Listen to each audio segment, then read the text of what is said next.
네, 이번 시간에는 수능 특강 문제풀이를 해보겠습니다. 역학과 에너지, 힘과 운동 파트 문제풀이를 하겠고요. 이번 시간에는 2점짜리 문제, 그 다음에 3점짜리 문제는 등교 계약하고 나서 그때 풀어보도록 합시다. 힘과 운동 파트, 속력과 속도, 뭐 이동거리와 변이, 뭐 그런 것들 배웠죠. 그리고 가속도도 배웠습니다. 그래서 이런 것들은 뭐 잊으면 안 된다라는 거는 기본으로 깔고 가셔야 될 것 같고요. 그리고 뭐 어떤 문제 상황들 이런 거는 뭐 상식 수준에서 바라볼 수 있는 거니까 그냥 우리 같이 한번 풀어보도록 합시다. 마지막으로 등속도 운동, 등속 원운동에 대해서 얘기했었죠? 또 기억해 주시고요. 그러니까 얘는 그거였죠. 속력은 일정하지만 속도는 바뀐다. 왜? 방향이 계속 바뀌는 운동이니까. 그래서 쭉쭉쭉 이야기를 하다가 등가속도 운동, 등가속도 운동에서 이제 공식 세 가지가 튀어나오게 되고요. 뉴턴 역학, F는 ma, 그렇죠? 다 알고 계시죠? 그래서 1법칙, 관성법칙 이것도 알고 있고 가스트 법칙, F는 ma, 그리고 마지막 작용과 반작용. 네, 이거 작용과 반작용 이게 아주 중요하죠. 특히 우리 수행평가도 작용과 반작용으로 진행할 거니까 여러분들 기억해 주셔야 되고요. 오케이, 얘기했습니다. 로켓 문제에서 출제를 하겠다. 뭐 문제는 미리 제공해 줄 거고요. 그거에 대해서 공부하신 다음에 시간을 드리면은 그때 작성하는 걸로 그렇게 논술평가를 진행하도록 하겠습니다. 자, 그러면 2점짜리부터 풀어보도록 하죠. 1번 스키를 타는 사람 샬라샬라 가지고 P에서 Q로 갔네요. 기억, 속도가 일정하다. 방향이 애초에 바뀌고 있는데 속도가 일정할 리가 없겠죠. 땡. 니은 가속도 운동을 한다. 방향이 바뀌었으니까 그리고 속도가 점점 빨라질 거예요. 상식적으로. 그래서 가속도 운동을 하고 있죠. 디귿 이동거리는 변이보다 크다. 자, 애초에 지금 방향이 바뀌었죠. 그러니까 지금 이동거리는 이거란 말이에요. 근데 변이는 시작점부터 도착점 있는 최단 직선거리. 그래서 이동거리 S다라고 치면은 이동거리는 변이보다는 무조건 커요. 무조건 커요. 다만 같을 수도 있겠죠. 그렇죠? 스키가 변이를 따라서 똑같이 직선으로 이동했다라고 하면 이동거리와 변이는 같을 수는 있겠죠. 그래서 이러한 관계를 갖고 있다. 절대 변이가 이동거리보다 클 수는 없다. 이동거리는 변이의 크기보다 크다. 맞네. 답은 5번. 그리고 2번으로 갑시다. 새 물체의 운동을 설명한 것이다. 셀라셀라. 보자. A의 작용한 알자임의 크기는 0이다. 직선 경로를 따라 운동하며 속력이 일정한 운동. 일정하대요. 속력이 일정하다라는 거는 힘이 작용하지 않았다. 합력이 0인 상태다. 알자임이 없다. 맞죠? 니은 B의 평균 속력은 평균 속도의 크기보다 크다. 속력은 일정하다. 내 방향이 변했네요. 방향이 변했다라는 것은 이동거리가 변이보다 큰 상태를 얘기하고 있는 거죠. 그러니까 속도라는 것은 시간 변화량분의 위치 변화량인데 이동거리가 더 크니까 속력은 더 클 것이고 속도는 더 작을 것이다.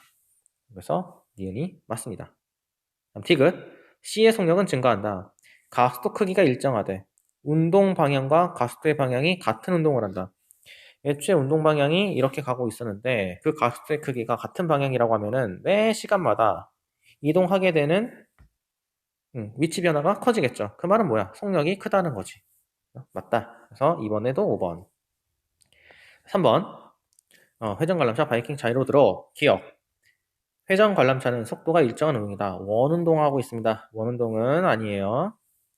니은 바이킹의 속력이 일정하게 운동한다. 바이킹 속력이 일정하면 무서울 리가 없겠죠. 일정하게 운동하고 있지 않아요. 근데 여기서 단진자 운동 이거 한번 얘기합시다.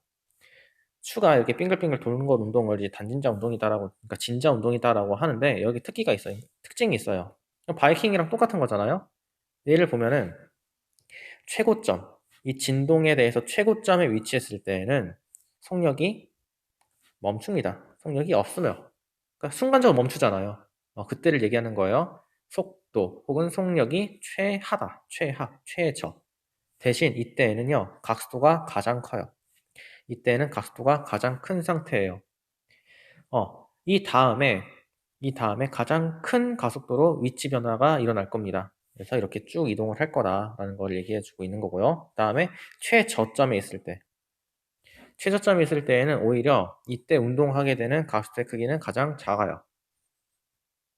가장 작고, 그리고 이때 속도는 가장 크겠죠. 그렇지. 이때 속도는 제일 크겠죠. 지금 제가 얘기하고 있는 이 가속도라는 것은요, 접선 가속도를 얘기합니다. 접선 가속도. 운동 방향으로 향하고 있는, 운동 방향으로 향하는 접선 가속도가 가장 크다라는 걸 의미해요. 그래서 이 점이 있을 때, 여기 최저점이 있을 때는 가속도 방향이 수직 방향을 가리키고 있어가지고 접선 가속도는 없다. 그걸 의미하고 있습니다. 그러니까 이런 게 있다라는 정도만 알아두시면 되겠어요. 오케이, 디귿. 회전 관람차, 바이킹, 자이로 드롭은 모두 가속도 운동을 한다. 가속도 운동을 하니까 놀이기구죠. 그래서 2번. 오케이, 그럼 4번. 1, 2, 3 구간이 있다. 기억. 1에서 공은 속력이 변하는 운동을 한다. 비탈길 내려가고 있으니까 속력이 변하겠죠? 오케이. 2번, 3번 구간. 니은 2번, 3번 구간은 공은 운동 방향과 속력이 모두 변한다. 이 녀석은 이렇게 운동하고 있고 이 녀석은 이제 이렇게 운동하고 있는 거니까 속력과 방향이 모두 바뀌는 운동을 하고 있네요. 뺐어요. 그리고 잠깐 이거 지우고 1번과 3번에서의 공의 가속도의 크기는 같다. 자, 3번 보면은요. 3번에서는 얘는 지금 수직 방향으로 mg라는 힘을 고스란히 받아요. 그래서 가속도는 중력 가속도겠죠. 그쵸? 근데 1번 구간 보면은 얘는 아래쪽으로 mg라는 힘을 받는데 그냥 상식적으로 봐도 비탈길이죠. 그쵸? 비탈길이니까 이 mg가 고스란히 작용하지 않을 거야. 이 물체는요, 지금 빗면을 따라서 이동하고 있고, 이때 가속도는 분명히 중력 가속도가 되진 않을 겁니다. 나눠 갖겠죠. 그쵸? 이쪽 빗면으로 향하는, 분명 이쪽으로 향하고 있는 성분에 힘이 있을 거고, 그 힘만큼 가속도를 갖는 거예요. 그래서 이거는 힘의 분해하는 방법이 있긴 한데, 이거는 물리학 2 내용이기 때문에 그냥 간단하게 얘기해 드리면은요, 이런 비탈길 상황에서 여기죠, 여기 수평 방향이라고 할게요. 수평 방향? 아니, 수평이 아니다. 이거는 접선 방향. 접선 방향으로 향하는 힘의 성분. 힘의 성분은요, m, g, 사인, 세타가 됩니다. 여기서 세타는 빗면의 각도를 얘기하고 있어요. 빗면의 각도. 그리고 수직 방향에 힘이 있을 텐데, 이 수직 방향이라는 건 이쪽을 가리키는 거예요. 이쪽. 여기는 m, g, 코사인, 세타가 됩니다. 그래서 이 mg 코사인 세타는 이제 빗면이 물체를 떠받치는 수직 항력으로 작용해가지고 이 빗면에 있는 물체가 빗면을 뚫고 들어가거나 빗면을 따라 위로 날아가고 있는 그런 상황이 일어나지 않는 거라는 거예요. 그래서 이것은 수직 항력으로 작용하고 있고 이 접선 방향은 mg 사인 세타로 작용한다. 그래서 이때 가속도의 크기를 얘기한다고 하면은 g 사인 세타가 되겠죠. 오케이? 그래서 같지 않다. 4번의 답은 3번이 됩니다. 우리는 그냥 상식적으로 바라보면 돼요. 굳이 계산까지 할 필요는 없고 당연히 빗면이니까 그냥 자유낙하는 것보다는 가속도가 작겠죠. 자, 그 다음에 5번. 그림은 직선상에 운동하는 샬라샬라. 기억 0초부터 6초까지 0초부터 6초까지 물체의 운동 방향은 2번 바뀌었다. 위치 시간 그래프니까 그냥 말 그대로 위치 그래프가 위아래로 바뀌기만 하면요 운동 방향이 바뀐 거예요. 한 번 바뀌었고 계속 이때네. 2번 바뀌었네. 오케이. 2번 바뀌었다. 맞고. 0초부터 4초까지 물체의 평균 속도의 크기는 3m/s의 크기다. 자, 평균 속도 구하는 방법 2가지가 있다라고 했어요. 2가지. 아예 이동거리를 애초에 다 구하던가, 이동거리를 다 구해가지고 하거나 아니면은 그냥 나중 속도 빼기 처음 속도 해가지고 그렇게 계산한 거 있었죠. 근데 지금 이 상태에서는 이 속도, 위치를 줬네. 위치를 줬으니까 위치로 계산합시다. 나중 위치 빼기 처음 위치. 그걸로 계산할게요. 그러면은 평균 속도 크기 구하려고 해서 보니까 나중 위치가 8, 처음 위치가 4. 자, 나누기. 그다음에 걸린 시간이죠. 걸린 시간은 4초. 그러면은 얘는 1m/s네. 평균 속도는 1m/s다. 이 말은 뭐냐? 0초에서 4초까지 4m에 있던 녀석이 8m가 됐다라는 거예요. 매 시간마다 1m씩 증가했네. 그게 바로 평균 속도다. 그래서 땡. 디귿 4초부터 6초까지의 물체의 가속도 방향은 운동 방향과 같다. 4초부터 6초까지 6초까지 그래프를 봤을 때 얘가 이러한 그래프를 그리고 있네요. 이러한 그래프를 그리고 있다는 것은 지금 위치 시간 그래프에서의 기울기는 속도 혹은 속력을 의미한다고 했죠. 그쵸? 근데 그 기울기가 점점 증가하고 있다. 점점 증가한다라는 것은 바로 가속도. 가속도가 있다라는 거고, 점점 증가한다라는 것은 가속도의 방향과 운동 방향이 일정하다. 그러니까 증가한다라는 거죠. 만약에 일정하지 않으면은 가속도 방향과 운동 방향이 서로 다르면은 속도가 감소하겠죠. 오케이? 그런 일이 있다라는 겁니다. 됐어. 그래서 디귿 틀렸네. 맞네. 디귿 맞죠? 다 구해놓고서는 딴짓하고 있어요. 안 돼. 그래서 답은 4번. 5번의 답 4번입니다. 6번으로 가죠. 그래, 이런 일이 있을 때 기억 0초부터 6초까지 A의 변이의 크기는 변이의 크기 나중 위치 빼기 처음 위치. 오케이, 보자. 보니까 6초 때니까 4m가 됐네. 원래 10m였는데 4m가 됐네. 그러면 변이는 마이너스 6m가 되겠는데 크기를 묻고 있으니까 6m가 맞겠죠. 오케이, 맞았어.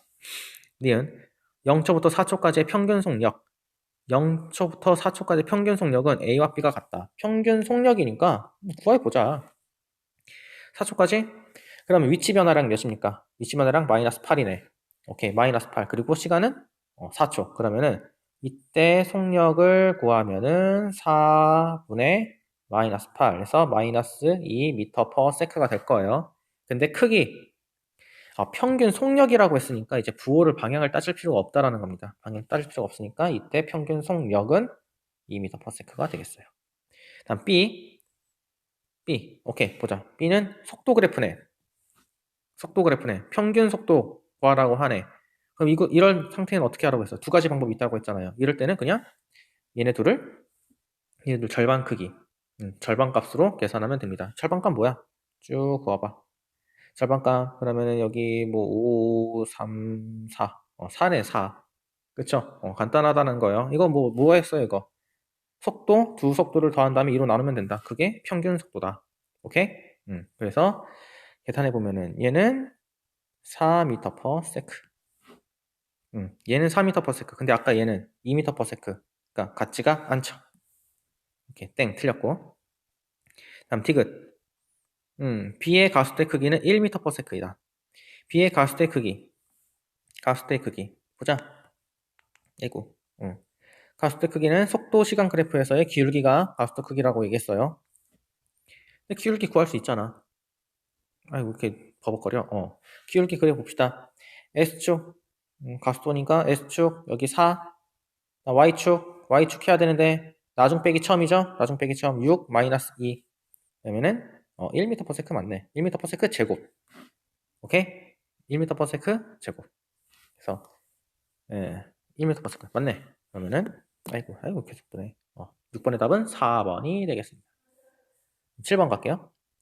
7번 MEM 떨어지고 있다. 기억. 물체가 운동하는 동안 물체에 작용한 알짜임의 크기는 A가 B보다 작다. 자, 물체에게 작용하는 알짜임의 크기. 이렇게 보면은 얘는 mg, 얘는 EMG니까 B가 더 크네요. A가 B보다 작다. 맞고요.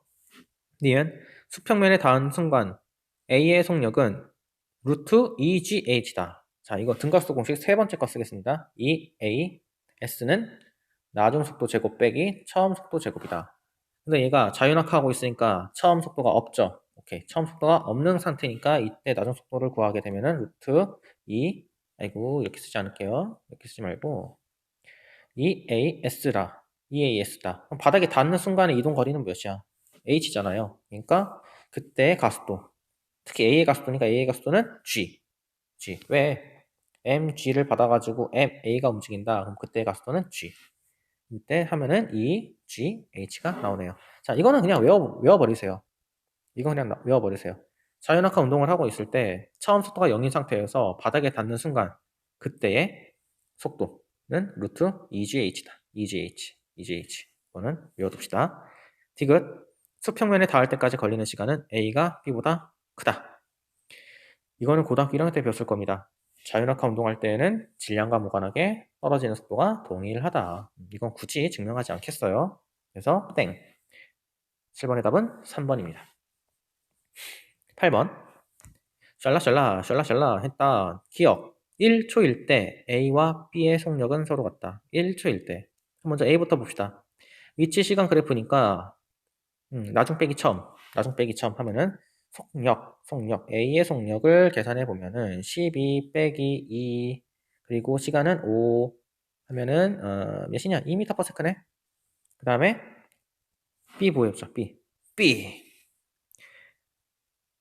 자, 보세요. 지금 1초일 때 있잖아요. 1초일 때. 근데 저는 지금 시간 구간을 아예 그냥 다 끝까지 해버렸어요. 이렇게 한 이유는 A는 등속 동동이니까. 그냥 전체 구간 해가지고 구하면 그때 속도가 계속 일정하다. 근데 B는 등가속도 운동이네요. 등가속도 운동. 오케이. 이걸 알고 있는 상태에서 1초일 때 A와 B의 속력은 서로 같다. 그럼 얘를 보자. B의 처음 속도가 몇인지 지금 알 수가 없죠. B의 처음 속도 알 수가 없어요. 근데 뭐 그건 둘째 친다라고 치고 둘째 치더라도 얘가 어쨌건 등가속도 운동을 하고 있으니까 여기서 속도가 없어지네요. 왜? 기울기가 없으니까. 기울기가 없으니까 이때 속도가 빵이 된다라는 거예요. 빵. 근데 처음 위치가 2m였대요. 2m. 그 말은 뭐야? 그 말은 지금 가속도의 크기가 1m/s 제곱으로 작용하고 있다라는 거죠. 오케이? 다시 얘기해서 평균 속도를 보자. 평균 속도를 볼 때 1초, 2초가 있는데 2m/s, 2m에 있었단 말이에요. 근데 1초 후에는 뭐 1m에 올 수 있고, 그 다음에 2초에는 이제 0m로 온 거지. 0m로. 그러니까 평균으로 따져 봤을 때에는 평균 속도는 1m/s다. 이렇게 얘기할 수 있는 거예요. 1m/s. 평균 속력은 1m/s. 근데 지금 이걸 얘기한 이유가 잠깐 다시 헷갈릴 것 같으니까 다시 한번 얘기할게요. 자, 딜레이가 있어. 안 멈춰. 그래. 자, 지금 이거는요. 처음 속도가 뭔지 몰라요. 처음 속도가 뭔지 모르고 우리가 알고자 하는 거는 이 순간에서의 기울기를 구해야 되거든요. 근데 이 순간에서의 기울기 어떻게 구해? 알 수가 없잖아. 그래서 우리는 평균으로 접근하게 될 겁니다. 평균으로. 평균으로 그냥 접근할 거예요. 평균. 그럼 분명히 일정한 기울기가 나오겠죠? 일정한 기울기를 계산해서 보니까 이때 기울기 마이너스 1m/s가 나올 겁니다.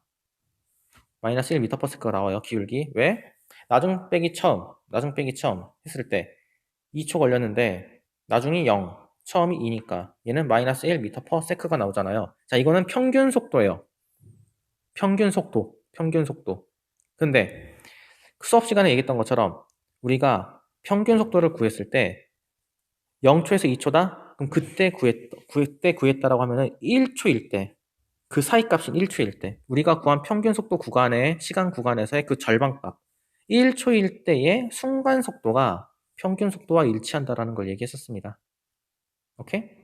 오케이. 그래서 B는요, 1초일 때 속도가 마이너스 1m/s라는 거예요. 마이너스 1m/s. 근데 지금 속력을 묻고 있으니까 방향성 파악할 필요가 없죠. 그래서 A는 2m/s, A의 속력은 2m/s, B의 속력은 1m/s. 일단 다르긴 하네요. 다르니까 땡. 이렇게.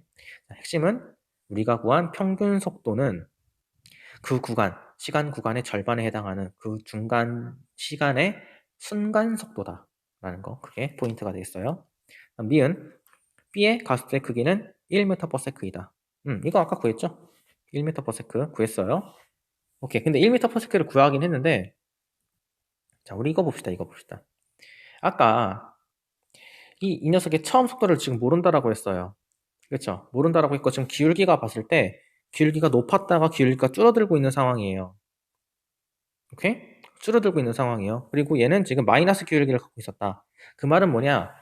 이 B라는 녀석은 반대 방향으로 처음 속도를 갖고 있었다가 가속도 위쪽 방향으로 가속도를 받고 있어가지고 점점 속도가 반대 방향으로 증가하고 있는 그러한 운동을 하고 있다는 겁니다.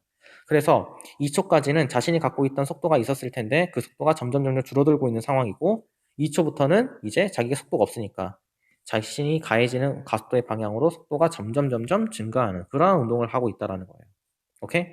오케이. 그러면은 B의 가속도의 크기는 1m/s이다. 1m/s이다. 자, 우리가 그 평균 속도와 그 다음에 순간 속도로 접근해가지고 이미 계산했죠. 1초일 때. 1초일 때 속력을 계산해 보니까 1초일 때 속도를 계산했죠. 속도를 계산했다 보니까 이때 마이너스 1m/s가 나왔다라는 겁니다. 그 다음에 2초일 때에는 0m/s가 되겠죠. 0m/s. 그럼 당연히 등가속도 운동이니까 0초일 때 처음 속도는 몇이겠어? 마이너스 2m/s가 된다라는 거죠. 이 물체는 뒤쪽 방향으로 2m/s라는 속력을 가지고 운동한 거예요. 운동을 하기 시작했다. 오케이? 그래서 그러다 보니까 당연히 가속도의 크기는 처음 속도가 마이너스 2m/s로 접근을 했으니까 지금 이 상황에서는 가속도는 그냥 1m/s가 되는 겁니다. 가속도는 1m/s. 처음 운동 방향과 지금 가속도의 방향이 달라요. 다른 상황이니까. 처음 속도 다시 정리할게요. 처음 속도는 이거 딜레이가 있어. 잠깐. 네, 지금 이제 고등학교 3학년들 제 3교시 외국어 영역이 시작되고 있습니다. 자, 처음 속도는 2m/s야. 그럼 자신의 운동 방향은 지금 아래쪽 방향이죠. 근데 가속도의 방향이 위쪽 방향이다 보니까 점점 속도가 0을 향해서 움직이고 있다. 그걸 얘기하고 있는 거예요. 그래서 가속도의 크기는 1m/s다. 오케이. 동그라미. 다음 디귿. 5초일 때 A와 B 사이의 거리는 5.5m이다. 5.5m. 자, 그럼 이거 계산하기 위해서는 이걸 이용하면 되겠네요. 여기. 2초일 때 속도가 0이잖아요. 2초일 때 속도가 빵. 그럼 이때 온전히 가속도를 받아가지고 이동하는 거니까 그걸 가지고 계산하면 되겠죠? 우리는 나중 거리 공식을 알고 있습니다. 처음 속도 t 플러스 2분의 1 a t 제곱인데 지금 처음 속도가 없는 상황을 얘기하고 있는 거예요. 왜 2초 때부터 따질 거니까. 2초 때부터. 그럼 계산해 보면은 빵 플러스 2분의 1 가속도의 방향은 아까 1m/s였죠? 1. 그다음 시간 3초죠? 3초. 2에서 5초까지니까 3초. 339. 오케이. 그럼 계산하게 되면은 4.5네요. 다시 얘기해서 B는 5초일 때 4.5m에 도달한 겁니다. 만약 A가 10m/s라면은 A가 10m에 위치하고 있었다라면 답이 맞겠죠. 근데 지금 A는 12m에 있으니까 답이 될 수가 없네요. 이렇게 해서 8번의 답은 1번입니다. 됐어요. 그러면 지금 버벅이니까 좀 지우고 시작하도록 할게요. 네, 9번입니다. 이미 다 풀어보셨으니까 문제는 읽지 않겠어요. 샬라샬라 하고 있다고 합니다. 자, 이 상태에서 기억 1에서, 그러니까 1구간에서 물체의 작용할 알짜임의 크기는 3F다. EF랑 F가 작용하고 있으니까 총 3F가 되겠죠. 오케이. 니은, 물체의 가속도의 크기는 1에서가 1에서가 2에서의 3배이다. 1구간에서는 3F, 2구간에서는 1F래. 힘의 합력을 계산한 겁니다. 힘의 합력. 힘이 3배니까 당연히 가속도의 크기도 3배가 되겠죠. 맞고. 디귿. 물체의 평균 속력은 1에서가 2에서보다 작다. 1구간에서 보면은 처음 멈춰 있었죠? 멈춰 있던 녀석이 3F라는 힘을 받아가지고 어떠한 속도에 도달했을 거예요. 오케이? 그 다음에 만약에 2구간에서 똑같이 반대 방향으로 3F를 가하죠? 3F를 가면은 2구간에서는 지금 거리가 같잖아요. 지금 이 거리가 같다라고 하니까 여기 속도가 빵이 돼야 되겠지. 근데 얘는 3F가 아니죠. 그쵸? F죠, F. 반대 방향으로 지금 F가 가해지고 있으니까 절대 이 구간에 도달했을 때, 여기 끝까지 도달했을 때 속도가 0이 아니에요. 절대 0이 될 수 없어. 그 말은 뭐야? 평균 속도를 계산했을 때, 평균 속력이죠? 평균 속력을 계산했을 때, 여기 값이 두 번째 값, 이 구간에서의 값이 더 클 수밖에 없다. 그래서 평균 속력은 1에서가 2에서보다 작다. 맞습니다. 뭔 소리입니까? 이거예요, 이거. 0. 지금 1구간은 속도가, 이거 왜 이래, 이거. 0에서 뭐 4까지 늘어났다. 라고 치자. 그럼 평균은 2죠. 그쵸? 근데 얘는 이 구간에서는, 이거 왜 이래? 이 구간에서는 4였던 녀석이 내려갔어. 속도가 내려갔는데 0이 되진 못한 거야. 0이 되진 못하니까 2까지 떨어졌다 놨죠. 2까지. 그럼 이때 사이 값은 3이잖아. 그치? 그러니까 2, 3. 어디가? 1구간이 더 작다. 그걸 얘기해주고 있는 거예요. 그래서 5번. 9번에 5번입니다. 10번. 네, 봅시다. 가스의 크기를 나누고 뭐 샬라샬라 해라. 딱 봐도 A가 질량이 더 크네요. A가 질량이 더 크니까 얘를 라지 M으로 쓰고 B는 스몰 M으로 쓸게요. 이 상태에서 보면은 일단 가속도는 금방 구할 것 같습니다. 왜 그러냐? 가상황을 보면은 먼저 가상황 mg라는 힘을 받죠. 온전히 지금 받고 있는 거는 mg라는 힘밖에 없어요. 근데 나 상황은요 라지 mg를 받고 있죠. 더 큰 힘을 받고 있는 상태에서 아이고 응? 응, 그렇지. 이만큼의 힘을 받고 있는 상태에서 얘네들 모든 물체가 움직여야 된다는 거예요. 모든 물체가 이렇게 움직여야 되고 어떠한 가속도를 갖고 있다. 그 다음에 나 상황은 라지 mg라는 힘을 받아가지고 이 두 물체가 같이 움직인다. 이렇게 할 수 있겠죠. 그러다 보니까는 딱 봐도 당연히 가속도의 크기는 나가 더 클 수밖에 없다. 왜? 더 큰 힘을 가지고 끌고 가는 거니까. 얘는 작은 힘을 가지고 끌고 가는 거니까 가가 더 작을 수밖에 없다. 이거. 3, 4, 5번 중에 답이 있겠네요. 3, 4, 5번 중에. 자, 그러면 이건 뭐 그렇게 어려운 건 아니니까 일단 여기는 지우고 할게요. 지우고. 뭔가 엄청 버벅거려. 왜 그러지? 다 지웠는데도 불구하고. 네, 지금 이거 수업을 뭐 이렇게 찍는 이유는요. 카메라가 우리 찍었던 그거 있잖아요. 빔 프로젝터. 그거 이제 3학년들 계약해가지고 거기에 올려놨어요. 그래서 이제 빔 프로젝터가 지금 없는 상황이어서 이렇게 하고 있습니다. 자, 3번 이제 장력을 구해야 되는데 장력은 뭐 수학적으로도 계산할 수 있어요. 그리고 이건 수학적으로 계산해야 되는 게 더 맞는 것 같습니다. 그러니까 직관적으로 일단 보면은 직관적으로 장력의 크기는 같습니다. 같아서 3번이 답이에요. 그럼 이제 계산을 해볼까요? 자, 먼저 아까 A, B, 그 다음에 BA, 그러니까 가와 나 상황에 대해서 가수를 먼저 구해보겠습니다. 그러면은 먼저 가 상황 볼까? 가 상황. 가에서는요, 전체 운동을 본 다음에 개별 운동을 본다라고 했죠? 이거 기억하실까요? 전체 운동. 전체 운동을 먼저 봐야지 물체의 가수를 구할 수가 있습니다. 물체는 mg라는 힘을 받아가지고 라지 m, 스몰 m 녀석이 a라는 가수로 움직인다. 그래서 이때 가수도는 라지 m, 스몰 m 분의 mg가 되겠네요. 이 가수를 갖고 있는 상태에서 이제 개별 운동을 따져볼게요. 장력이니까 간단하게 A, B가 받는 뭐 힘으로 얘기를 하겠습니다. 온전히 A와 B는요 장력을 받아가지고 움직이는 거예요. 아래쪽 방향으로 mg를 작용하고 있죠? 그러면은 실은 B를 T라는 힘으로 당길 거고 또 실은 T라는 힘으로 A를 당겨주고 있다라는 겁니다.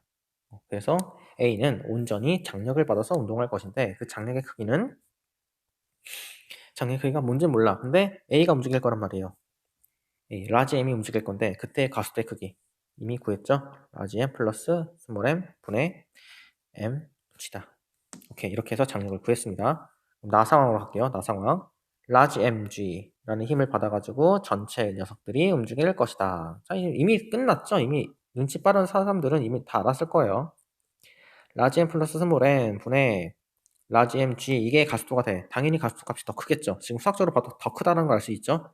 그 상태에서 장력을 구할 건데 이 장력은 마찬가지로 이 t라는 장력으로 끌어당길 거고 b라는 녀석도 t라는 장력으로 끌어당길 거예요. 그래서 b라는 녀석은 온전히 장력을 받아서 ma로 움직이게 될 건데 그때 가속도 몇? 스몰 m 아니 라지 m 플러스 스몰 m 분의 라지 m g 즉 장력의 크기가 동일합니다. 그래서 답이 3번이 되는 거예요. 다음 11번. 그렇대요. 그 상태에서 기억.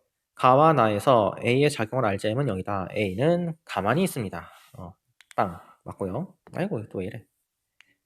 그리고, 니은. 가에서 수평면이 B를 떠받치는 힘의 크기는 나에서, 자, 먼저, 가에서 수평면이 B를 떠받치는 힘의 크기부터 보겠습니다. A가 지금 중력을 받아서 mg로 내려간다고 칩시다. 근데 B와 접촉되어 있죠? 접촉되어 있고 B가 뭐 움직이고 있어요? 안 움직이고 있으니까 그 힘이 고스란히 전달될 거예요. 그래서 B는 mg라는 힘을 받을 겁니다. 그거에 대한 반작용으로 A를 위쪽 방향의 mg로 떠받치겠죠. 그래서 A는 합력이 빵이 되는 거예요. 그 다음에 B는 mg라는 힘을 받았는데 또 지면이랑 접촉되어 있죠. 그래서 그것을 지면에 전달을 할 것이고 지면은 B에게 B에게 좀 확장해서 끌게요. B에게 위쪽 방향으로 mg라는 힘을 줄 겁니다. 이게 떠받치는 힘이라는 거죠. 근데 아직 이 끝난 거 아니야. 나는 지금 A에 대해서만 얘기했습니다. 이제 B의 무게가 있겠죠. 지구가 B를 mg라는 힘으로 당길 거예요. 그런데 지금 B와 지구가 접촉되어 있죠. 접촉되어 있으니까 아니다. 여러분 헷갈리지 말라고 지금 그거 같이 얘기할게요. 자, 지구가 B를 mg라는 힘으로 당겨줬다라고 얘기했어요. 그러면은 그거에 대한 반작용으로 B가 지구를 mg라는 힘으로 당겨줘야 되겠죠. 그쵸? 그리고 잠깐만 이거 다시 할게요. 이거. 왜냐하면 지금 A에 대한 반작용을 얘기하지 않았어. 그러니까 이거 넘기고 하면은 여러분 헷갈려지니까 한 번에 다시 한번 하겠습니다. 딜레이가 있어. 엄청난 딜레이네.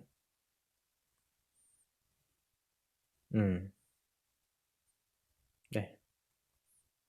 오늘 급식은 닭갈비가 나왔습니다. 그래요. 자, 딜레이 없게 애초에 색상펜을 가지고 작성하겠습니다. 자, A라는 녀석은 지구 중력을 받아서 M 짱짱짱. 자, 그렇지 이거지.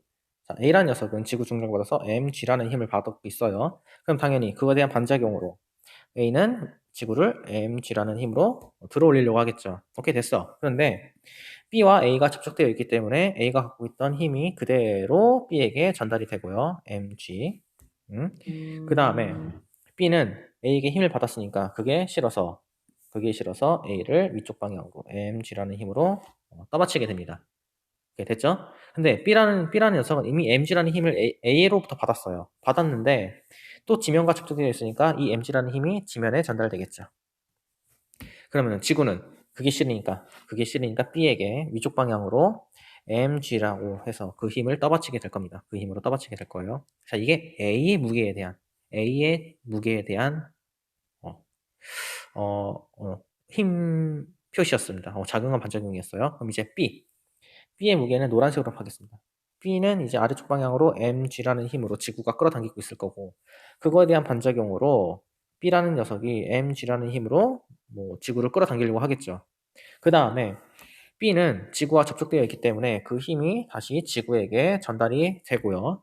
전달을 받은 지구는 그게 싫기 때문에 다시 파란색으로 B에게 위쪽 방향으로 mg라는 힘을 가하게 됩니다. 그래서 이 두 가지의 힘 모두가 B에게 작용한 B를 떠받치고 있는 힘이 된다라는 거죠. 그래서 이 mg가 수직 항력이 되는 거예요. B에 대한 수직 항력. 됐죠? 됐어요. 그래서 다시 확대가 안 되네. 이렇게 해야 되네. 그래서 떠받치는 힘의 크기는 나에서 실에 당긴 힘의 크기의 2배이다. 자, 어쨌건 지금 가에서는 EMG라는 걸 알아냈습니다. 그럼 이 상태에서 나에서 실이 B를 당기는 힘의 크기는 자, 여기도 보면은 얘는 지금 mg라는 중력을 받고 있겠죠. 그 다음에 A도 어쨌건 mg라는 힘을 받고 있어요. 둘 다 받고 있는 힘이 똑같아요. 방향이 다를 뿐이지. 합력을 따지면은 빵이 되겠죠.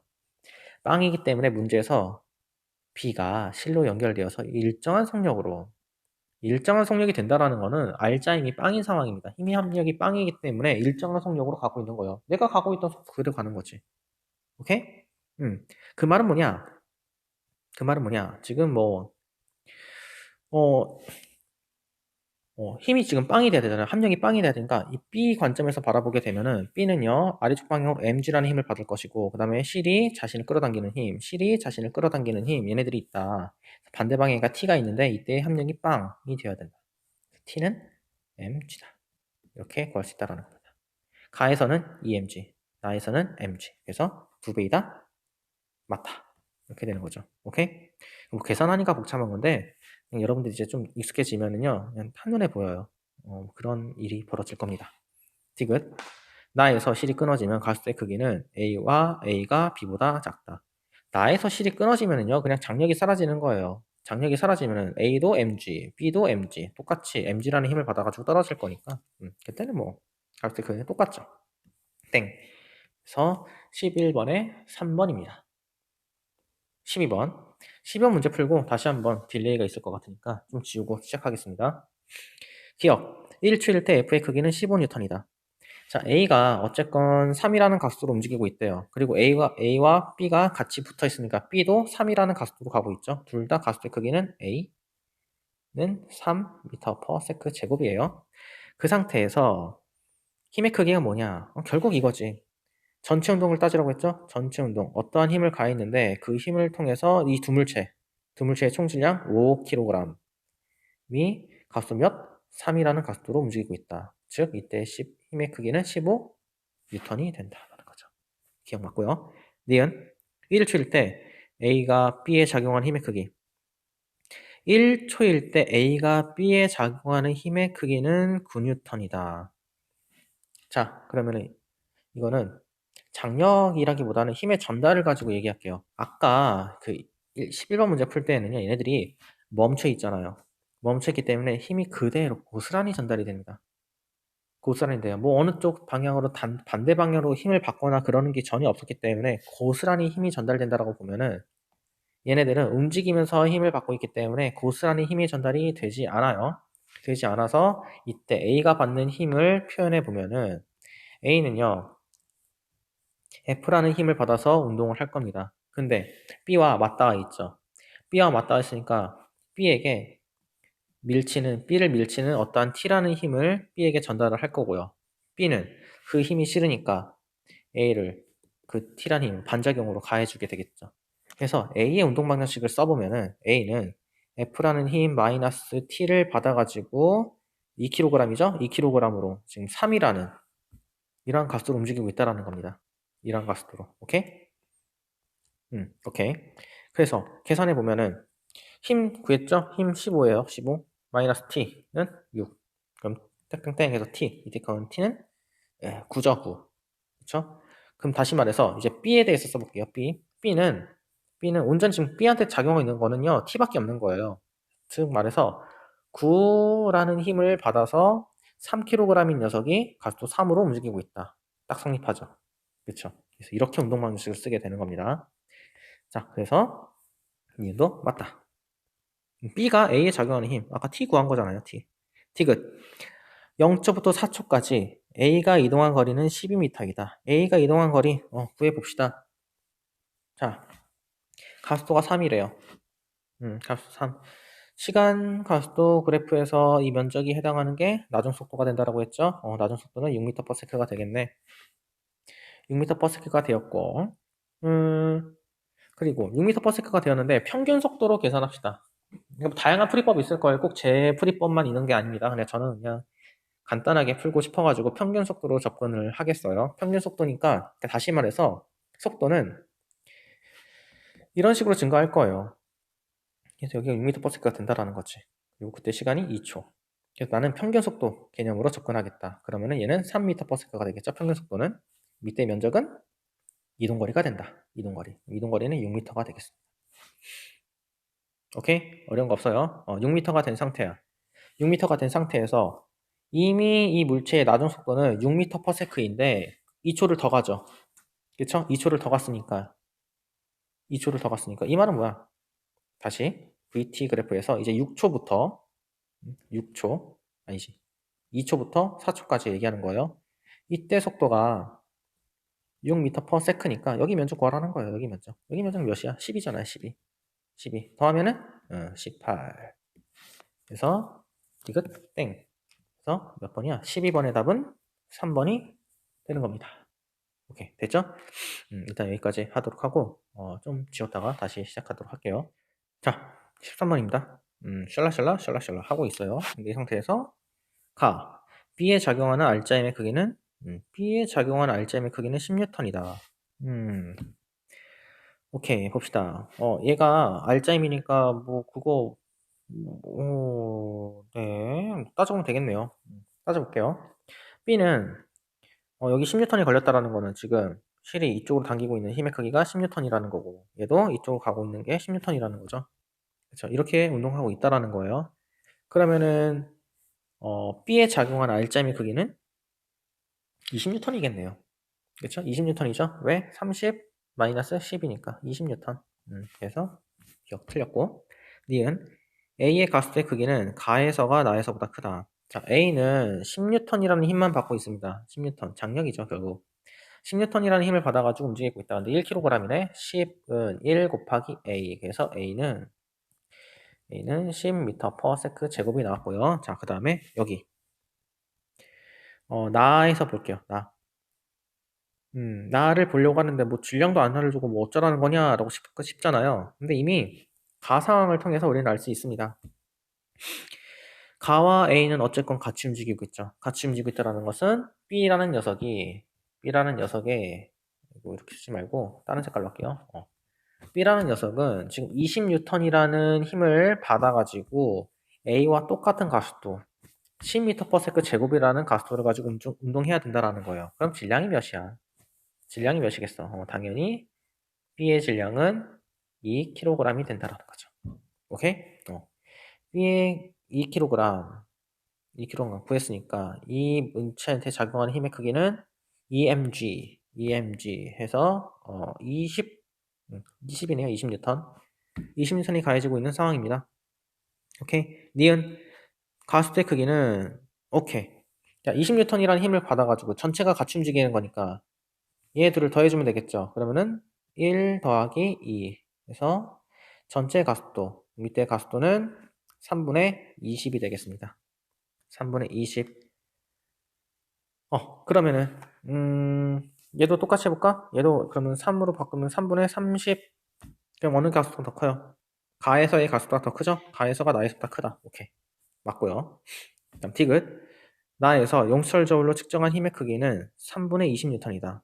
나 어디 있어? 나 여기 있네. 나 여기 있으니까 용철저울 결국 장력의 크기를 구하라는 거예요. 장력의 크기 이걸로 할게요. 여기 장력 T, 그 다음에 A를 끈 녀석은 이 장력의 크기로 움직이게 된 거예요. 그럼 이제 A로 계산하면 되겠죠. 장력은 A를 끌 건데 A의 질량은 1kg이래. 그 다음에 가속도는 어쨌건 같이 움직이니까 3분의 20. 아까 구했던. 그럼 장력의 크기는 3분의 20. 맞네. 맞아요. 4번. 그래서 13번은 4번이 되겠습니다. 4번. 그 다음에 15번. 이제 막 혀가 막 이제 입술이 바짝바짝 마르네. 4번. 샬라샬라 하고 있다. 이제 막 별의별 일이 다 일어나고 있어요. 기억. 가에서 A의 가속도의 크기는 3분의 1G다. 3분의 1G. 질량이 어떤데? 같이 물체 A, B가 또 샬라샬라 하고 있다. 샬라샬라 하고 있다. 실의 질량과 모든 말체는 무시한다. 여기 나와있네. A, B, C의 질량은 서로 같다. 오케이. 됐어요. 그러면은 가 상황에서는 mg라는 힘을 받을 것이고 이 세 물체가 같이 움직이니까 mg는 3m 녀석이 a라는 속도로 움직인다. 그때 a는 3분의 1g가 되겠죠. 가 맞고요. 니은 b에 작용하는 알짜임의 크기는 가에서와 나에서가 같다. b에 작용하는 알짜임의 크기. 좋아요. b에 작용하는 알짜임의 크기는요. 지금 다른 색깔로 할게. C가 이쪽으로 T라는 장력을 당기고 있잖아요. 그럼 B는 이쪽으로 T라는 장력을 그대로 받을 거고요. 그 다음에 B 뒤에 또 실이 있죠. B 뒤에 또 실이 있으니까 이 실은 이쪽 방향으로 T2라는 장력을 가하고 있을 거고 A를 T2라는 장력을 가하고 있을 거예요. 오케이? 그렇기 때문에 알짜임을 구하기 위해서는 장력 두 가지를 모두 다 구해야 되겠네? 장력 두 가지를 모두 다 구해야 되겠네? 구해가지고 계산하는 방법도 있겠지만 결국 이거는 뭐냐면은 자, 이게 노란색으로 할게요. 결국 B의 지금 알짜임은 뭐 이거죠. 이거요. T-T2 이걸 구하라는 건데 얘는 결국 B를 움직이게 해주는 겁니다. B를 움직이게 해주는 거예요. 그러니까 B가 운동할 수 있는 이유는 그 알짜임이 있었기 때문에 움직이는 거니까. 근데 이미 우리는 가속도 구했잖아. 그 B의 질량 M이라고 하기로 했죠. M인데 가속도는 3분의 1G. 그래서 가 상황에서의 알짜임의 크기는 3분의 1 mg로 계산할 수 있겠네요. 오케이? 뭐 연습하고 싶으신 분들은요. 이때 T2 다 한번 구해보세요. 뭐 좋은 연습이 될 것 같아요. 오케이, 여기 지워버리고 그럼 이제 나에서는 보면은 나는 당연히 이렇게 움직이겠지. 자, 여기도 mg를 받을 것이고 이 녀석도 mg를 받을 것이고 얘도 mg를 받을 것인데 이때 힘의 합력으로 따져보면은 토탈 mg라는 힘을 받아가지고 이 세 녀석이 같이 움직이고 있잖아요. 세 녀석이 같이 움직이니까 3ma 이렇게 되겠죠? 똑같네. 똑같네. 상황이 똑같잖아요. 상황이 똑같으니까 뭐 더 이상 나갈 필요 없을 것 같습니다. 오케이? 됐어요. 그래서 니은도 맞습니다. 자, 그 다음에 디귿. 실이 C에 작용하는 힘의 크기는 나에서가 가에서의 2배이다. 실이 C에 작용하는 결국 지금 장력 구하라는 거네요. 장력 구하라. 여기도 장력 구하라 라는 건데 이거는 사실 뭐 계산할 필요는 없어요. 직관적으로 봤을 때에는. 왜냐면은 얘는요. 지금 여기 가 상황에 있는 이 장력은 처음에 출발하는 장력이잖아요. 그리고 여기 두 번째 있는 장력은 맨 마지막에 있는 장력이란 말이에요. 그럼 처음 출발한 이 장력은 결국 두 물체를 끌어내기 위해 필요한 장력이었던 거고요. 마지막에 있는 장력은 한 녀석을 끌기 위해 필요한 힘이에요. 그럼 당연히 두 녀석을 끌어야 되는 장력의 힘의 크기가 한 녀석을 끌었을 때의 장력의 크기보다 2배가 더 크겠죠. 그렇죠? 이건 직관이에요. 직관으로 해석할 수 있어야 됩니다. 그래서 이거는 일단 맞다라고 할게요. 맞다라고 하고 계산은 여러분들이 할 수 있을 것 같아요. 너무 어렵지 않잖아요. 그냥 다 해보시면 돼요. 아까 이거 연습하라고 한 거 있죠? 연습하라고 한 거. 그거를 똑같이 진행해 보시면 될 것 같습니다. 그래서 5번이 답이 됩니다. 그래요. 지금 혀가 말라가지고 말을 더 이상 못하겠어요. 좀 쉬었다가 하겠습니다. 15부터 다시 풀어보도록 할게요. A가 F라는 힘으로 당겨지고 있는데 B가 내려가고 있다. 근데 A와 B가 등속도네요. 그쵸? 등속도 운동을 하고 있다. 실이 끊어지기 전까지. 그 말은 B가 이쪽 방향을 받고 있는 힘의 크기도 F라는 거예요. 오케이? 그리고 어쨌건 실이기 때문에 실이 이쪽으로 T라는 장력, 그 다음에 이쪽으로도 T라는 장력을 줄 건데 얘네들이 등속도라는 것은 장력의 크기가 F와 동일하다라는 거죠. F. 얘도 F. 오케이? 다음 기억. 0쪽부터 T쪽까지 실이 B에 작용한 힘의 크기는 F다. 장력이 F라고. 그러니까 평형. 그래서 등속도 운동을 할 수 있다. 니은 2T일 때, 여기 2T일 때 가속도의 크기는 A가 B보다 크다. 속도 변화를 보면 되겠죠. 속력 시간 그래프에서 기울기의 크기는 가속도니까. 근데 A가 더 속도 변화가 큽니다. 그 말은 A의 가속도가 더 크다. 오케이? 됐어. 맞아. 디귿. 질량은 A가 B보다 크다. 자, 보세요. 실이 끊어지게 되면 장력은 사라지는 거예요.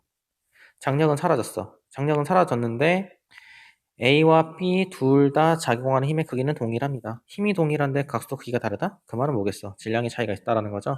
F는 MA인데 A의 각도가 크다라는 것은 A의 질량이 더 B보다 작다라는 걸 의미해요. 질량은 A가 B보다 작습니다. 땡. 맞죠 이거는? 그리고 답은 3번. 다음에 16번. 기억. 가의 전등에 작용한 R자임은 0이다. R자임이 0이니까 멈춰 있는 거죠. 오케이, 맞고. 니은. 나에서 노가 물을 미는 힘.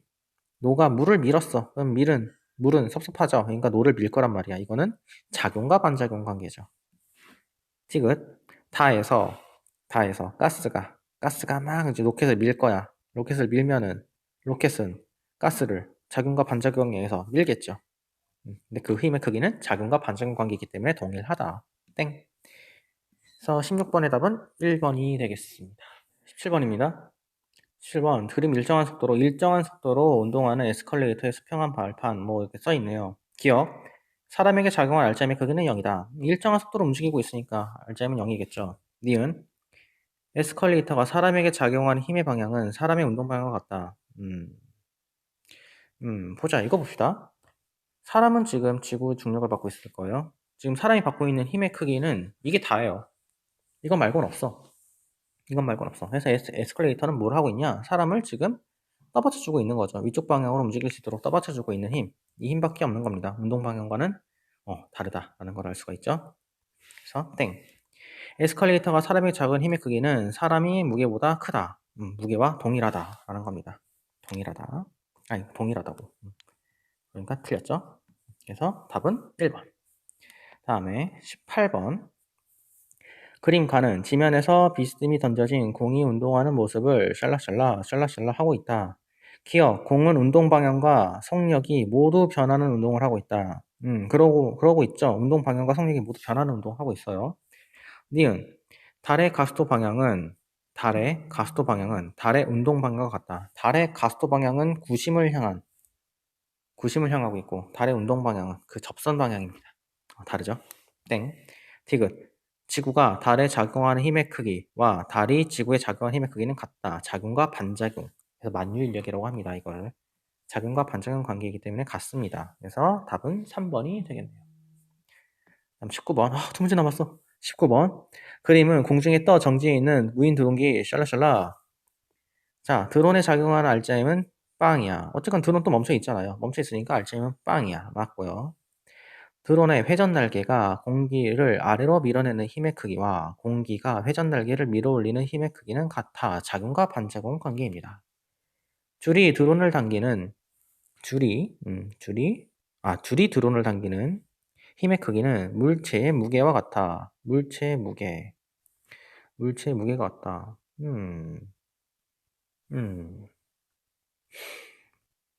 그렇죠. 이렇게 봅시다. 이렇게. 물체에 보면은 물체의 무게가 있을 거고요. 그 다음에 줄에 당겨지는 힘, 이게 전부란 말이에요. 근데 얘네들이 같아야지만 힘의 평행이 될 수 있으니까 학생 C의 말도 맞겠네요. 그래서 19번의 답은 5번이 되겠습니다. 네, 마지막 20번. 그림같이 인공위성이 돌고 있다. 인공위성이 돌고 있는데 가속도는 0이다? 기억, 가속도는 0이다. 애초에 구심력이 있는 거죠. 구심력이 있기 때문에 빙글빙글 돌 수 있는 거예요. 근데 그걸 구심 가속도라고 하고 어쨌건 가속도가 0이 될 수는 없습니다. 니은, 인공위성이 지구 한 바퀴를 도는데 걸린 시간은 이렇다. 지구 한 바퀴를 도는 거니까 그냥 V는 이거예요. T분의 S. 근데 한 바퀴 도는 거니까 2 파이 R이죠. 그렇죠? 근데 시간을 구하라고 했으니까 속도 바꾸면은 V분의 2 파이 R. 이렇게 구할 수 있겠습니다. 니은 맞고요. 티귿, 지구가 인공위성에 작용한 힘의 크기는 인공위성이 지구에 작용한 힘의 크기보다 크다? 같죠. 작용과 반작용입니다. 그래서 20번 답은 2번입니다. 네, 이렇게 해가지고 2점짜리 문제 일단 다 풀었고요. 질문 있으신 분들은요, 댓글, 비공개 댓글 있죠? 그걸로 남겨주시면은 얼마든지 피드백 해주시겠습니다. 그러면은 여기까지 하도록 하고 3점짜리 문제는 우리 등교 계약 하고 나서 그때 같이 풀도록 하죠. 네, 그럼 수고하셨습니다.